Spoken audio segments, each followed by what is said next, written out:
Assalamualaikum warahmatullahi wabarakatuh. Waalaikumsalam warahmatullahi wabarakatuh. Apa kabar bapak-bapak, ibu-ibu? Baik. Alhamdulillah baik, sehat ya. Sebelum kita mulai acara ini dengan mengucapkan bismillah. Bismillahirrahmanirrahim. Sebelum kita mulai materi, kita main tepuk hebat dulu, bisa? Bisa ya. Saya contohin dulu, kalau lupa ya Pak Bapak Ibu-ibu. Tepuk hebat. Hebat. Hebat ya. Bisa kita mulai? 1, 2, 3. Tepuk hebat. Hebat. Hebat. Oke, terima kasih. Masih ingat enggak materi kita bulan lalu itu tentang apa? Ingat tentang kekerasan pada anak. Nah, lalu deteksi dini kekerasan seksual. Oh ya, benar sekali ya. Jadi kalau kita terjadi kekerasan pada anak itu umumnya dikarenakan orang tuanya ini agak lalai sama kadang kita tidak sengaja bahwa jadi orang tua itu kalau misalnya lagi jengkel atau kesel nyubit anak, padahal itu termasuk sebagai kekerasan. Jadi jangan dikerjain ya ibu-ibu, karena itu berbahaya juga untuk perkembangan psikologi anak. Nah, selanjutnya kita akan masuk materi pencegahan penelantaran dan eksploitasi. Nah, jadi bapak-bapak, ibu-ibu tahu apa itu penelantaran terhadap anak yang kayak mana ya contohnya? Ada yang tahu nggak? Ada yang komentar? Mau komentar? Anaknya nggak diurusi ya? Oh ya, benar sekali. Kalau bapak apa Pak? Ya diperhatiin. Nggak diperhatiin, benar sekali. Nah, sekarang coba lihat buku pintarnya. Ada kan ya? Di halaman 33. Halaman 33. Ada yang mau bacain?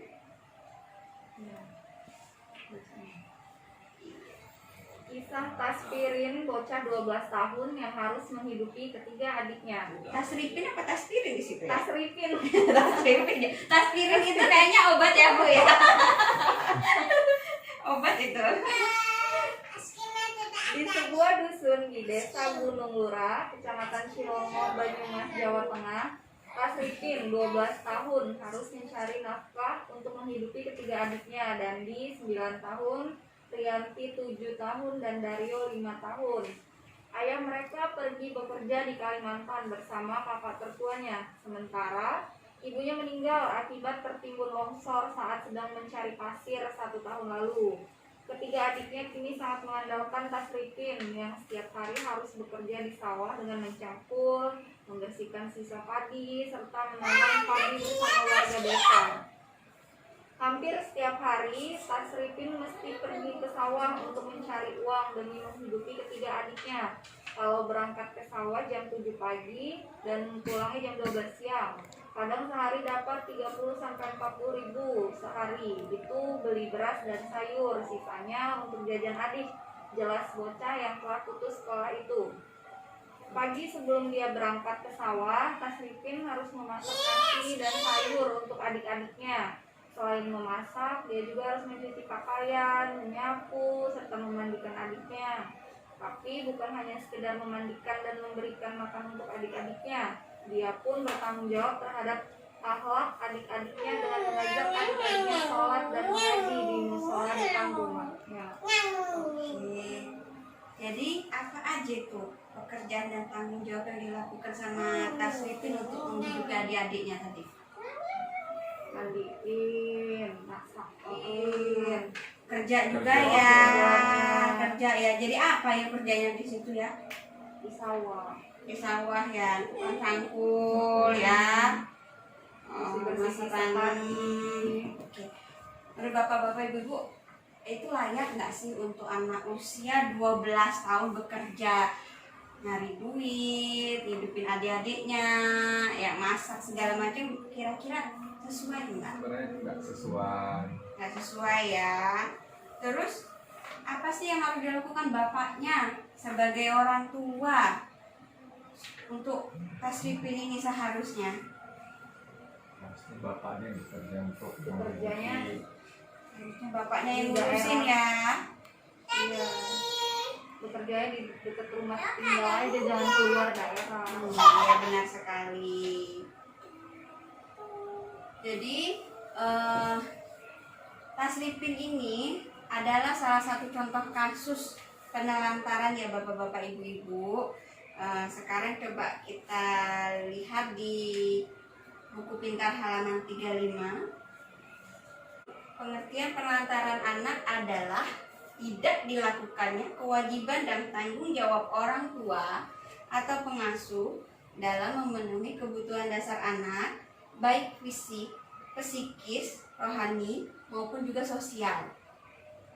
Anak terlantar adalah anak yang karena suatu sebab orang tuanya melalaikan kewajibannya sehingga kebutuhan anak tidak dapat terpenuhi dengan wajar, baik secara rohani, jasmani, maupun sosial. Jadi kalau dia nggak ada kasih sayang, terus kayak kebutuhannya tidak terpenuhi, itu masuk salah satu penelantaran. Nah, selanjutnya kita akan masuk contoh-contoh penelantaran. Sebelumnya Bapak sama Ibu diskusi dulu lah ya 5 menit. Apa aja sih tindakan penelantaran yang terjadi di lingkungan kita sehari-hari? Ada nggak, coba didiskusikan dulu? Ada nggak kira-kira? Kira-kira sudah belum dapat hasilnya belum, Bu? Sudah. Kira-kira di lingkungan Bapak Ibu ada nggak kasus-kasus penelantaran anaknya atau gimana? Ada nggak? Coba kemukakan. Coba ke Bapak dulu. Anaknya nggak boleh main keluar. Nggak boleh main keluar, Pak. Kenapa itu, Pak? Nanti jangan-jangan karena anaknya badung gitu, takut ngelakain orang gitu. Itu gimana itu? Atau memang dia memang benar-benar nggak boleh karena dia nggak boleh bergaul atau gimana? Nggak boleh bergaul kayaknya sama Sama tetangga. tetangganya. Oke, kalau ibunya ada yang lain nggak, Bu? Apa, Bu?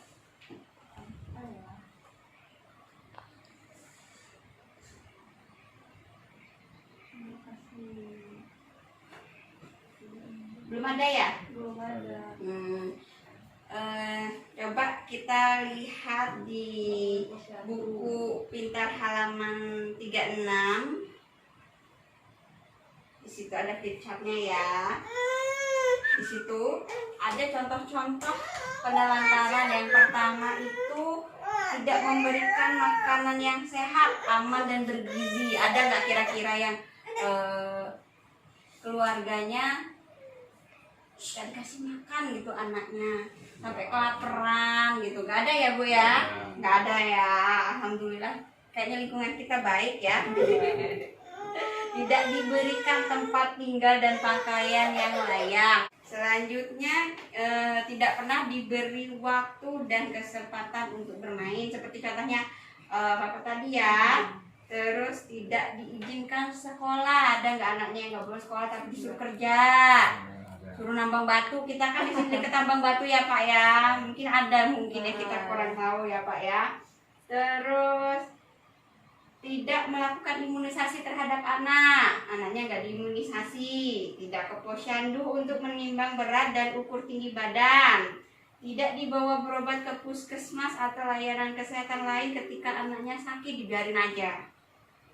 Tidak mendukung pendidikan anak, tidak memberikan kasih sayang, tidak memberikan perhatian, tidak mendengar pendapat anak, dan lain-lain. Itu ada banyak ya, Pak ya. Itu bisa dilihat lagi juga di buku pintarnya, nanti dibaca lagi.